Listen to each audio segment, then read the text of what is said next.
Ms. Namrata Arora, Director, Novish. Mr. Nitin Kamath, CEO and co-founder, Zerodha. Yes, I request all of you to please put your hands together to welcome our dignitaries. Mr. Karthik Reddy, co-founder and managing partner, Bloom Ventures. Also, our Joint Secretary of DIPAM, that is Alok Pandey.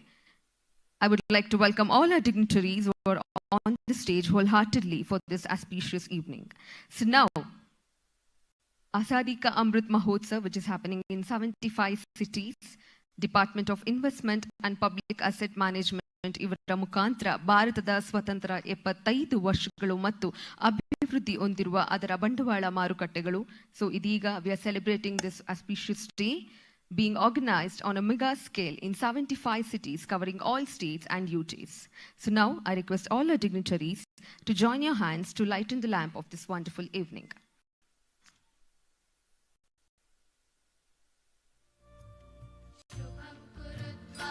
ಇದೀಗ ಈ ಒಂದು ಸುಂದರ ಕಾರ್ಯಕ್ರಮದ ಕುರಿತಾಗಿ ದೀಪವನ್ನ ಬೆಳಗಿಸುವುದರ ಮುಖಾಂತರ ಒಂದು ಅದ್ಭುತವಾದ ಕಾರ್ಯಕ್ರಮದಲ್ಲಿ ನಮ್ಮ union minister of finance and corporate affairs government of India Shrimati Nirmala Sitharaman ಮತ್ತು ಎಲ್ಲ ಗೌರವಾನ್ವಿತರ ಅಮೃತ ಹಸ್ತದಿಂದ ಇದೀಗ ಕಾರ್ಯಕ್ರಮದ ಶುಭಾರಂಭವಾಗ್ತಾ ಇದೆ.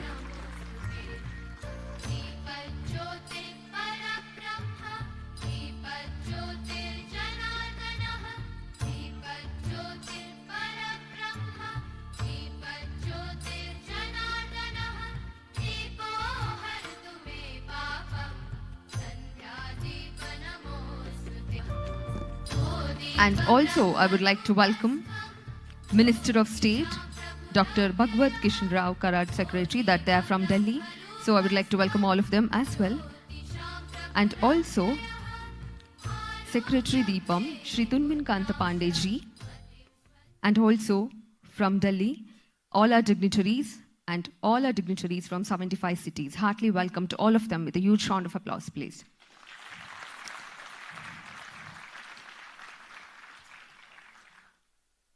So now I request our Joint Secretary of DIPAM, Dr. Alok Pandey ji, to please welcome all our dignitaries by offering a bouquet. Firstly, we are very happy to have our Honorable Minister here with us on this auspicious day for Azadi Ka Amrit Mahotsav, that is our Union Minister of Finance and Corporate Affairs, Srimati Nirmala Sitharaman ji. A huge round of applause and heartily welcome to her. Avrige ಪ್ರೀತಿದಾಯಕ ಗೌರವಾನ್ವಿತ ಹೃತ್ಪೂರ್ವಕವಾದಂಥ ಅನಂತ ಸ್ವಾಗತ ಸುಸ್ವಾಗತ ಈ ಒಂದು ಸುಂದರವಾದ ಕಾರ್ಯಕ್ರಮ ಆಜಾದಿ ಕಾ ಅಮೃತ್ ಮಹೋತ್ಸವದ ಕಾರ್ಯಕ್ರಮಕ್ಕೆ ಅಂತ ಹೇಳ್ತಾ ನಮ್ಮ joint secretary of DIPAM doctor Alok Pandey sir ಅವರು ಹೂಗುಚ್ಛವನ್ನು ಕೊಡೋದ್ರ ಮುಖಾಂತರ ಅವರಿಗೆ ಸ್ವಾಗತವನ್ನ ಕೋರ್ತಾ ಇದ್ದಾರೆ. Welcoming mister T C. Patwari, principal chief commissioner income tax. Heartly welcome to you as well sir. I would like to welcome Professor Sankarshan Basu, Professor Finance and Accounting, IIM Bangalore. I would like to welcome Mr. Nitin Kamath, CEO and co-founder, Zerodha. I would like to welcome Mr. Karthik Reddy, co-founder and managing director of Bloom Ventures. Heartily welcome to you. Also welcoming Ms. Namrata Arora, the director of Novish. Welcoming a heartily welcome to Ms. Namrata Arora, Director of Novish. Also welcoming the Joint Secretary of DIPAM. I request Mr. Veeranna Kamar sir, the Deputy Registrar IAS, to welcome Dr. Alok Pandey, the Joint Secretary of DIPAM. Heartily welcome to you as well, sir. To Dr. Alok Pandey ji, heartily welcome to you as well.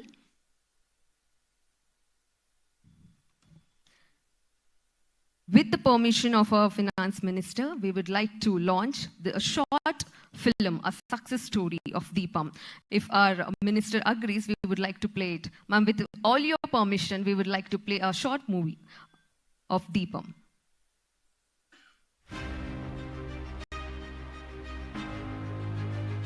Bharat ಸ್ವಾತಂತ್ರ್ಯದ 75ನೇ ವರ್ಷವನ್ನು ಆಚರಿಸುತ್ತಿರುವ ವೇಳೆ ಸ್ವಾತಂತ್ರ್ಯದ ನಂತರ ಪ್ರತಿಯೊಂದು ಕ್ಷೇತ್ರದಲ್ಲಿಯೂ ಮಾಡಿದ ಅದ್ಭುತ ಸಾಧನೆಗಳಿಗೆ ಮತ್ತು ಅದನ್ನು ಸಾಕಾರಗೊಳಿಸಿದ ವಿವಿಧ ಕೈಗಾರಿಕಾ ನೀತಿಗಳನ್ನು ನಾವು ಕೊಂಡಾಡುತ್ತೇವೆ. ಸ್ವಾತಂತ್ರ್ಯದ ನಂತರದ ಮೊದಲ 4 ದಶಕಗಳಲ್ಲಿ ಕೈಗಾರಿಕಾ ಅಭಿವೃದ್ಧಿಯು ಮುಖ್ಯವಾಗಿ ಕೇಂದ್ರ ಸಾರ್ವಜನಿಕ ಉದ್ಯಮದ ಮೂಲಕ ಸರ್ಕಾರದ ಒಡೆತನದಲ್ಲಿ ನಡೆಯಿತು.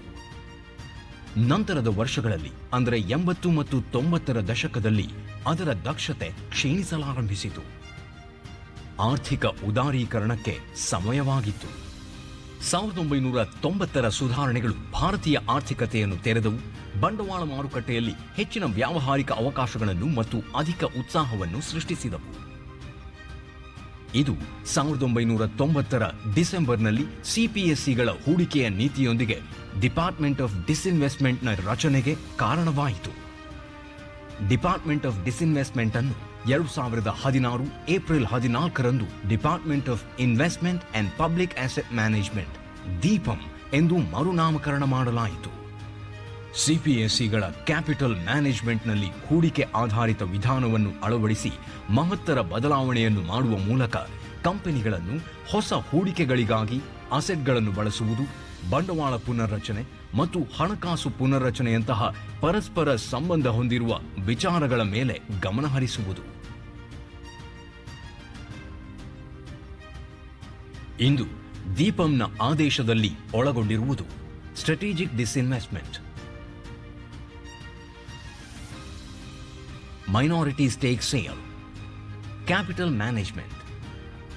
ಬದಲಾಗುತ್ತಿರುವ ಸಮಯಕ್ಕನುಗುಣವಾಗಿ ಹೊಸ ಸಾರ್ವಜನಿಕ ವಲಯದ ನೀತಿ 2021 ಆತ್ಮನಿರ್ಭರ ಭಾರತಕ್ಕಾಗಿ ಕಾರ್ಯತಂತ್ರ ಮತ್ತು ಕಾರ್ಯತಂತ್ರೇತರ ಕ್ಷೇತ್ರಗಳಾಗಿ ವರ್ಗೀಕರಿಸುತ್ತದೆ. ಕಾರ್ಯತಂತ್ರದ ಕ್ಷೇತ್ರಗಳಲ್ಲಿ ಅಸ್ತಿತ್ವದಲ್ಲಿರುವ PSCಗಳ ಪೈಕಿ ಕೆಲವು ಮಾತ್ರ ಸರ್ಕಾರದ ನಿಯಂತ್ರಣದಲ್ಲಿರುತ್ತವೆ. ಉಳಿದ ಉದ್ಯಮಗಳನ್ನು ಖಾಸಗೀಕರಣ ಅಥವಾ ಮತ್ತೊಂದು PSCಯೊಂದಿಗೆ ಅಂಗಸಂಸ್ಥೆಯಾಗಿಸುವುದು ಅಥವಾ ಮುಚ್ಚುವಿಕೆಗೆ ಪರಿಗಣಿಸಲಾಗುತ್ತದೆ. ಕಾರ್ಯತಂತ್ರೇತರ ಕ್ಷೇತ್ರಗಳಲ್ಲಿ PSCಗಳು ಖಾಸಗೀಕರಣ ಅಥವಾ ಮುಚ್ಚುವಿಕೆಗೆ ಪರಿಗಣಿಸಲಾಗುತ್ತದೆ. ಈ ನೀತಿಯು ಲಾಭೋದ್ದೇಶವಿಲ್ಲದ ಕಂಪನಿಗಳು ಅಥವಾ ದುರ್ಬಲ ಗುಂಪುಗಳಿಗೆ ಬೆಂಬಲವನ್ನು ನೀಡುವ ಅಥವಾ ಅಭಿವೃದ್ಧಿ ಅಥವಾ ಪ್ರಚಾರ ಪಾತ್ರಗಳನ್ನು ಹೊಂದಿರುವ ಕೆಲವು ವರ್ಗದ PSCಗಳಿಗೆ ವಿನಾಯಿತಿ ನೀಡುತ್ತದೆ.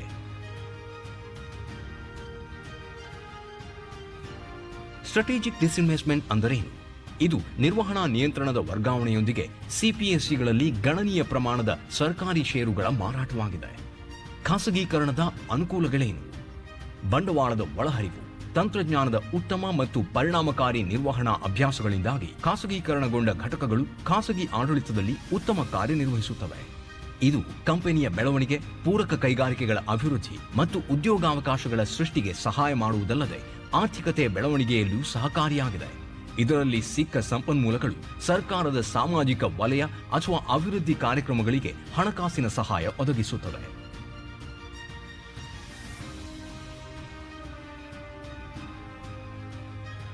ಖಾಸಗೀಕರಣವು ಈ ಮುಂದಿನ ಮಲ್ಟಿ ಲೇಯರ್ ಡಿಸಿಷನ್ ಮೇಕಿಂಗ್ ಅನ್ನು ಅನುಸರಿಸುತ್ತದೆ.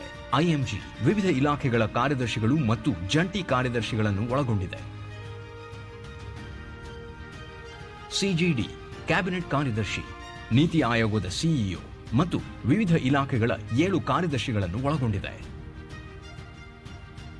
ಗ್ರೂಪ್ ಆಫ್ ಮಿನಿಸ್ಟರ್ಸ್ ಕ್ಯಾಬಿನೆಟ್ನಿಂದ ಅಧಿಕಾರ ಪಡೆದ ಪರ್ಯಾಯ ಕಾರ್ಯವಿಧಾನ, ರಸ್ತೆ ಸಾರಿಗೆ ಮತ್ತು ಹೆದ್ದಾರಿ ಸಚಿವರು, ಹಣಕಾಸು ಸಚಿವರು, ಆಡಳಿತ ಸಚಿವಾಲಯದ ಸಚಿವರನ್ನು ಒಳಗೊಂಡಿದೆ. ಪಾರದರ್ಶಕತೆಯನ್ನು ಕಾಪಾಡಲು ಎಕ್ಸ್ಪ್ರೆಷನ್ ಆಫ್ ಇಂಟ್ರೆಸ್ಟ್ ಅನ್ನು ಜಾಗತಿಕ ಟೆಂಡರ್ ಮೂಲಕ ಆಹ್ವಾನಿಸಲಾಗುತ್ತದೆ. ಹಣಕಾಸು ಬಿಡಿಂಗ್ ಪೂರ್ಣಗೊಂಡ ನಂತರವೇ ರಿಸರ್ವ್ ಪ್ರೈಸ್ ಅನ್ನು ನಿಗದಿಪಡಿಸಲಾಗುತ್ತದೆ. ಬಿಡ್ಗಳು ಮುಚ್ಚಿದ ಕವರ್ಗಳಲ್ಲಿರುತ್ತವೆ ಮತ್ತು ರಿಸರ್ವ್ ಪ್ರೈಸ್ ಅನ್ನು ನಿಗದಿಪಡಿಸಿದ ನಂತರ ಮಾತ್ರ ತೆರೆಯಲಾಗುತ್ತದೆ. ಏರ್ ಇಂಡಿಯಾದಂತಹ ಕೆಲವು ಯಶಸ್ವಿ ಕಥೆಗಳು ಇಲ್ಲಿವೆ. ಏರ್ ಇಂಡಿಯಾ 2009-10ರಿಂದ 1 ಲಕ್ಷ ಕೋಟಿಗೂ ಹೆಚ್ಚು ಮೌಲ್ಯದ ಸರ್ಕಾರದ ಬೆಂಬಲವನ್ನು ಪಡೆದಿದೆ. ಏರ್ ಇಂಡಿಯಾ ದಿನಕ್ಕೆ 20 ಕೋಟಿ ರೂಪಾಯಿ ನಷ್ಟ ಅನುಭವಿಸುತ್ತಿತ್ತು. ತೆರಿಗೆದಾರರ ಹಣವನ್ನು ಬಳಸುವಲ್ಲಿ ಭಾರೀ ಅವಕಾಶ ವೆಚ್ಚ. ಅಕಸ್ಮಾತ್ ಡಿಸ್ಇನ್ವೆಸ್ಟ್ಮೆಂಟ್ ವಿಫಲವಾಗಿದ್ದರೆ ಮುಚ್ಚುವುದೊಂದೇ ಆಯ್ಕೆಯಾಗಿತ್ತು. ಒಂದು ವೇಳೆ ಮುಚ್ಚಿದರೆ ದೊಡ್ಡ ಸಂಖ್ಯೆಯ ಉದ್ಯೋಗಿಗಳಿಗೆ ಭಾರೀ ತೊಂದರೆಯಾಗುತ್ತಿತ್ತು. ಇದು ಪ್ರಯಾಣಿಕರು, ಪೂರಕ ಕೈಗಾರಿಕೆಗಳು, ವಾಯುಯಾನ ಕ್ಷೇತ್ರ ಮತ್ತು ಒಟ್ಟಾರೆಯಾಗಿ ಆರ್ಥಿಕತೆಗೂ ಲಾಭದಾಯಕ. ಇನ್ನೊಂದು, NILನ ಯಶಸ್ಸಿನ ಕಥೆ. ಮುಚ್ಚಿದ ಕಂಪನಿಯನ್ನು ಪುನರುಜ್ಜೀವನಗೊಳಿಸಿ ಉದ್ಯೋಗಿಗಳು ಅವರ ಬಾಕಿಯನ್ನು ಹಾಗೆಯೇ ನಿರಂತರ ಕೆಲಸವನ್ನು ಪಡೆದುಕೊಳ್ಳುತ್ತಾರೆ. ರಿಸರ್ವ್ ಪ್ರೈಸ್ಗಿಂತ ದುಪ್ಪಟ್ಟು ಹೆಚ್ಚು ಹಣವನ್ನು ಪಡೆದಿದೆ. Nilachal Ispat Nigam limited, FSNL, NMDC steel limited, Concord, BEML, shipping corporation of India, PDIL, IDBI bank, HLL, IMPCL ಇತ್ಯಾದಿಗಳು ಹೂಡಿಕೆ ಹಿಂಪಡೆಯಲು ತಯಾರಾಗಿರುವ ಇತರೆ CPSEಗಳು. 2019-20 ಆರ್ಥಿಕ ಸಮೀಕ್ಷೆಯಲ್ಲಿ ಮಾಡಲಾದ ವಿಶ್ಲೇಷಣೆಯಲ್ಲಿ CPSEಗಳ ಖಾಸಗೀಕರಣದ ತಾರ್ಕಿಕತೆಯು ಯೋಗ್ಯವೆಂದು ಸಾಬೀತಾಗಿದೆ.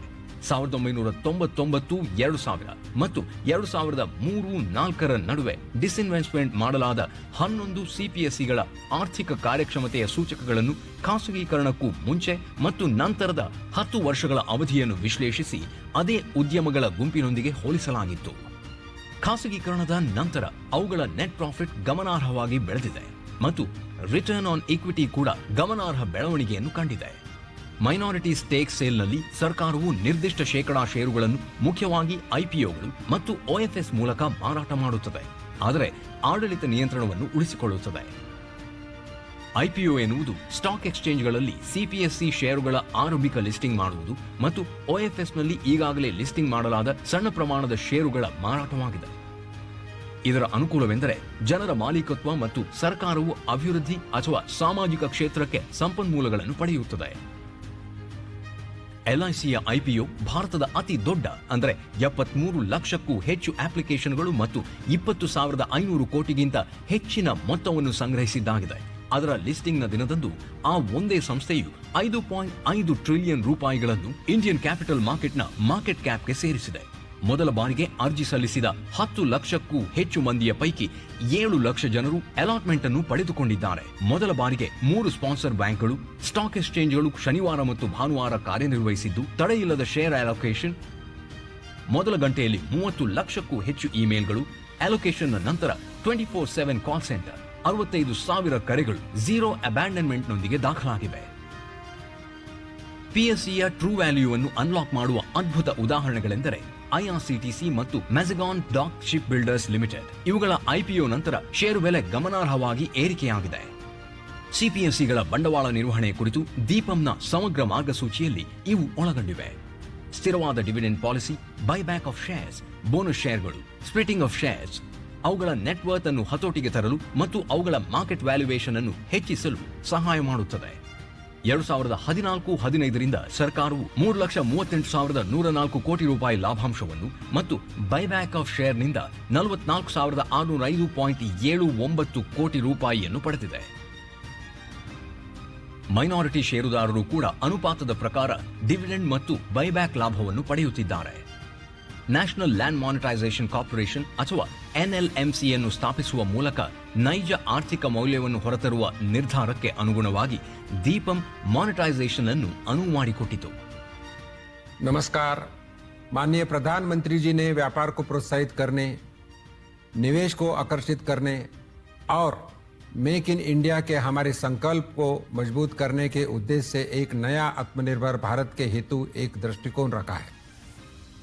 प्रधानमंत्री जी के आत्मनिर्भर भारत के दृष्टिकोण और नई PSE नीति के सफल कार्यान्वयन के लिए विभाग के अधिकारियों की कैपेसिटी बिल्डिंग करके उनकी कार्यक्षमता बढ़ाई जा रही है. साथ ही प्रशिक्षण कार्यक्रमों में वृद्धि के द्वारा दीपम को क्रमशः बढ़ते दायित्व के वाहन के लिए निरंतर सक्षम बनाया जा रहा है. ದೀಪಂನಲ್ಲಿ ಹೆಚ್ಚು ಸಂಪತ್ತನ್ನು ಸೃಷ್ಟಿಸುವ, ಮಾರ್ಕೆಟ್ ಕ್ಯಾಪಿಟಲೈಸೇಷನ್ ಹೆಚ್ಚಿಸುವಲ್ಲಿ CPSEಗಳನ್ನು ಸಕ್ರಿಯಗೊಳಿಸಲು ನಾವು ನಮ್ಮ ಬದ್ಧತೆಯನ್ನು ಪುನರುಚ್ಚರಿಸುತ್ತಿದ್ದೇವೆ. ಮುಂದಿನ ಹಾದಿಯಲ್ಲಿ ಅಂದರೆ 2047ರ ಅಮೃತ ಕಾಲದ ಸಮಯದಲ್ಲಿ ದೀಪಂ ದೇಶವನ್ನು ಮುಂದಕ್ಕೆ ಕೊಂಡೊಯ್ಯಲು ಮತ್ತು ಮಲ್ಟಿ ಟ್ರಿಲಿಯನ್ ಡಾಲರ್ ಆರ್ಥಿಕತೆಯನ್ನು ಹೆಚ್ಚಿಸುವಲ್ಲಿ ಪ್ರಮುಖ ಪಾತ್ರ ವಹಿಸಲಿದೆ. Vande Mataram. Jai Hind.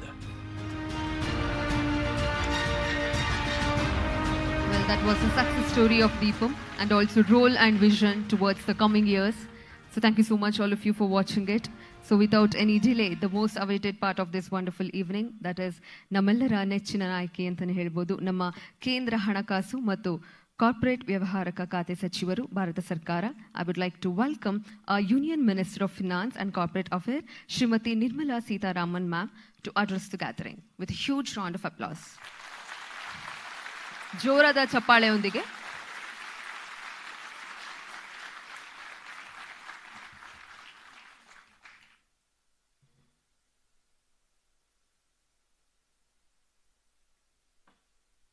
Good evening. Namaskar. Namaskar not just to the wonderful gathering in this extraordinarily beautiful campus of the Indian Institute of Sciences, but also to the audiences in the 75 different destinations where DIPAM's marking of Azadi Ka Amrita Mahotsav is being held. So in all these 75 places, inclusive of Bengaluru, India's progress in the 75 years in managing its public assets, India's contribution through the public assets are all being recalled. So dignitaries on the dais and dignitaries before me, and those who are joining this program virtually, I'm glad to be in your company today to talk about the Department of Investment and Public Asset Management. As you are aware, and I say this in each one of the Finance and Corporate Affairs Ministry's program this week, from Monday, the 6th of June, Honorable Prime Minister inaugurated the 75 years celebrations of the Ministry of Finance and Corporate Affairs. Each day, one department has taken it upon itself to showcase as to what the department in all these 75 years has done in the service of the people of India. And in that progress, we've had corporate affairs, expenditure, and the Department of Economic Affairs all doing their bit. And today we have the marking of the 75 years by DIPAM. DIPAM is one such a department in the Ministry of Finance, which incidentally has also seen public assets being managed under one particular type of dispensation in the first 2 decades, or even first 3 decades. And gradually, the public asset management has taken a totally different, probably contour, objective, and also the purpose with which it has been managed has changed. And when I say this, I refer to the change in the way in which Indian economy itself got perceived.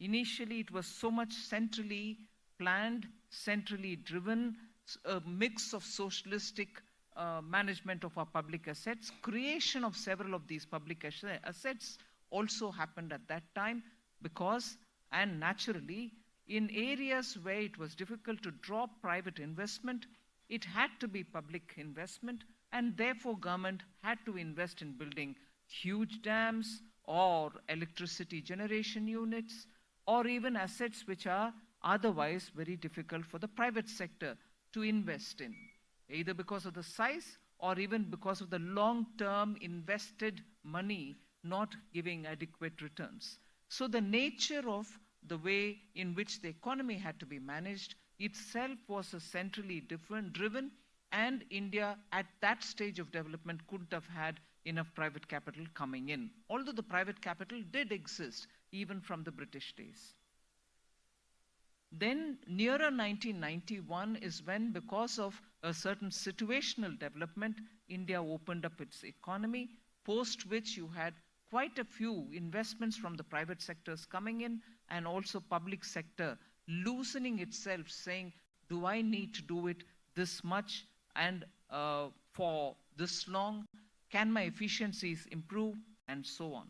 So the nature of the public asset management itself had changed, and clearly after February 2021 budget announcement, where a policy for public sector enterprises was announced, clearly marking a directional change, and that directional change stated, and that is discussed very much in the Parliament and approved by the Parliament, the directional change meant that except for the core areas or the strategic sectors, which were grouped as 4 different areas, 4 groups of areas, the public sector presence in the other areas would be gradually reduced. Private sector was allowed to be in all the sectors, even in the strategic sectors. Now, as a result of which you find, even in areas like space, a lot of startups coming in and wanting to contribute. Atomic energy as well has been opened up. So again, interests among small, reactors, which can be used for civilian purposes, are also being considered by private investors. So this opening up of all the areas for private sector has actually brought in a lot of interest in the private sector in these areas, and those are coming to fruition in the form of investments concretely made, and in some, the public sector is actively collaborating with the private sector. Space, for instance, has a lot of startups working with the ISRO. So ISRO exists, but the private sector has also joined hands, and they are partnering on very many things.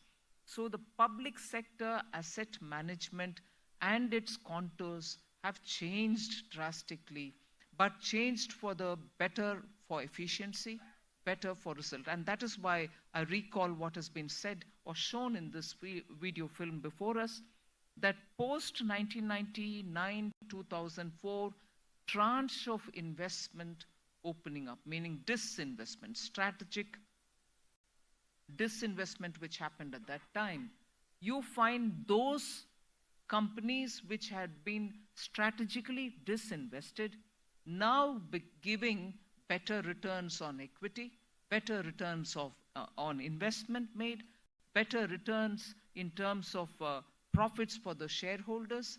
Gross profit which is being made by these companies are now so different, and they are able to compete with their peers.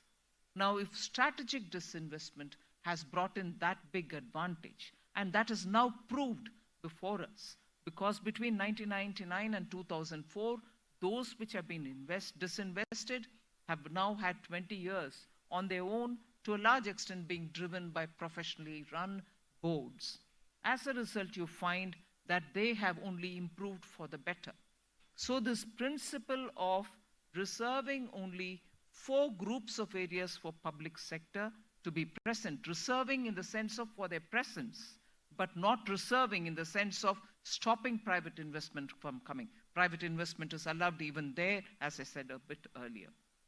So the nature of work of DIPAM today is largely to look at professionalizing organizations, strategically disinvesting them so that the management control is given to people who can run it much better, and also to get us fresh equity capital.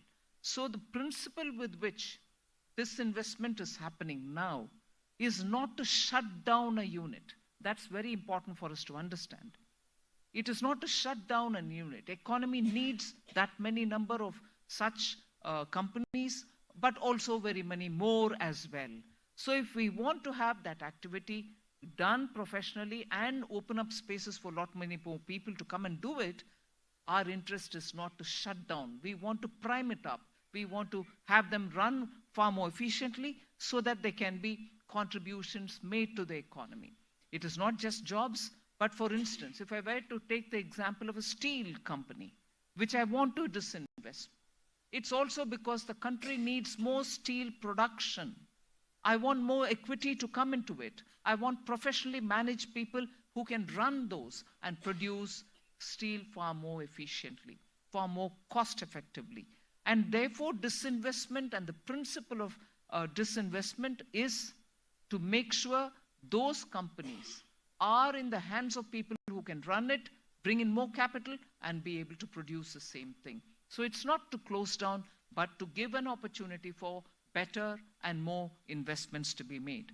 Now, one other thing which is distinctly happening through the bond market route, which is also part of what DIPAM does, is to classify all those AAA rated companies, the public sector enterprises, and then put them as exchange traded stocks.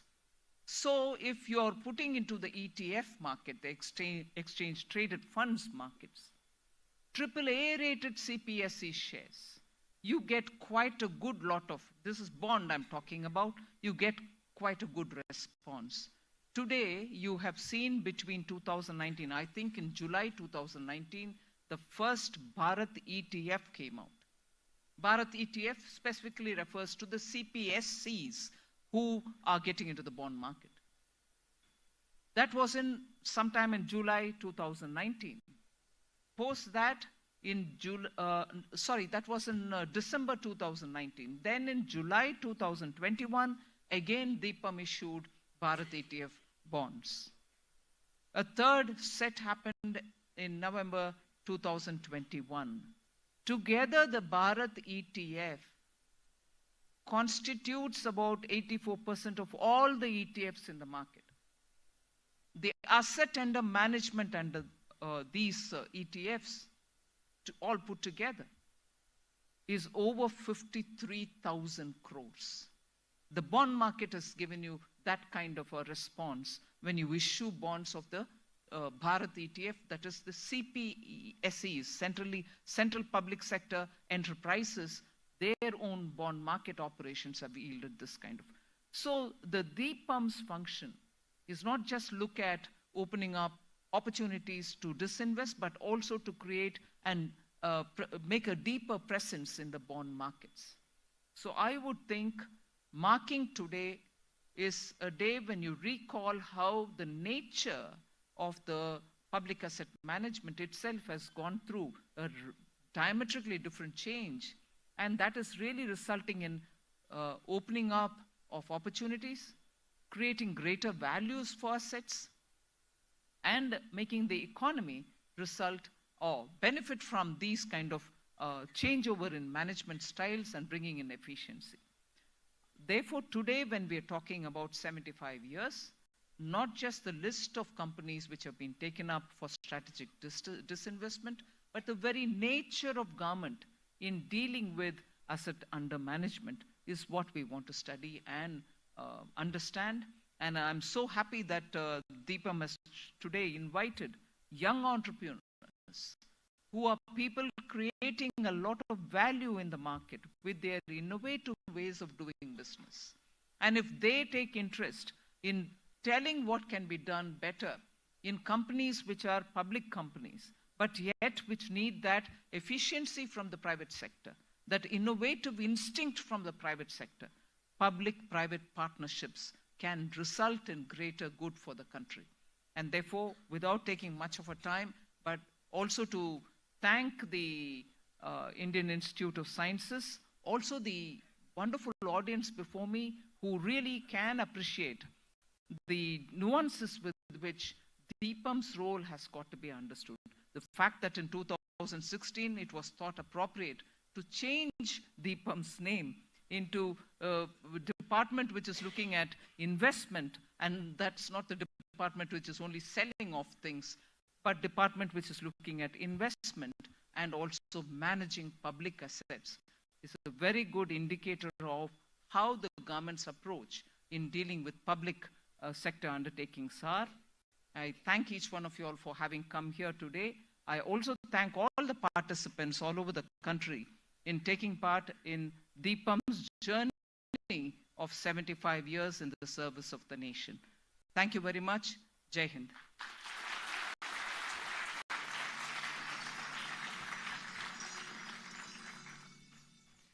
Thank you, ma'am. Thank you so much for your precious presence as well on behalf of DIPAM, Department of Investment and Public Asset Management.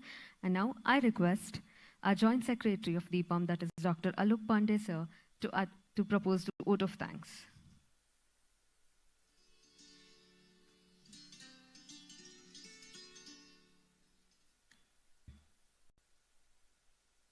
Respected Madam, on behalf of Secretary DIPAM, and all my colleagues in the Department of Investment and Public Asset Management, who are there in 75 locations across the country. I take this opportunity to express our heartfelt gratitude to you, ma'am, for joining us in Bengaluru for the celebration of Azadi Ka Amrit Mahotsav, despite your extremely busy schedule. Ma'am, your guidance and leadership has enabled DIPAM to not only complete marquee transactions in the PSU space, but it has also enabled re-rating of our PSUs in the market in the last few years. Today's conference will undoubtedly benefit from your address, and we thank you once again for being here with us, ma'am.